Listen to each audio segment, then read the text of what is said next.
Inauguration ng pinakamalaking arena sa rehiyon ng Bicol, dinaluhan ni Bishop Jose Alan V. Dialogo ng Diocese of Sorsogon.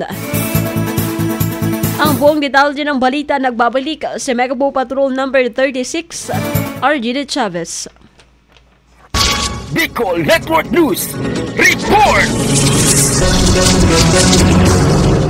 Pinangunahan ni Bishop Jose Alan V. Dialogo ng Diocese of Sorsogon ang pagbabasbas ng Sorsogon Sports Arena bilang bahagi ng inaugurasyon ng pagdiriwang ng Kasanggayahan Festival 2024. Ngayong araw, kaugnay nito, ang aktibidad ay dinaluhan ni Pangulong Ferdinand R. Marcos Jr. na nagbigay din sa kahalagahan ng pasilidad para sa mga Sorsoganon kasabay ng pagdiriwang ng Kasanggayahan. Sa talumpati ng Pangulo, ang bagong arena ay may inspirasyon mula sa Roman Colosseum na tinuturing na pinakamalaking sports complex sa buong rehiyon ng Bicol. Inaasahang ito magiging sentro ng mga pampalakasan at iba pang mga kaganapan na magpapasigla sa kultura at komunidad ng Sorsogon. Samantala, ang pagtatalaga ng malaking arena sa lalawigan ng Sorsogon ay isa sa mahalagang hakbang sa pag-unlad ng sports sa rehiyon na naglalayong itaguyod ang atletikong talento ng mga kabataan at hikayatin ang mas maraming tao na makilahok sa mga aktibidad na pampalakasan.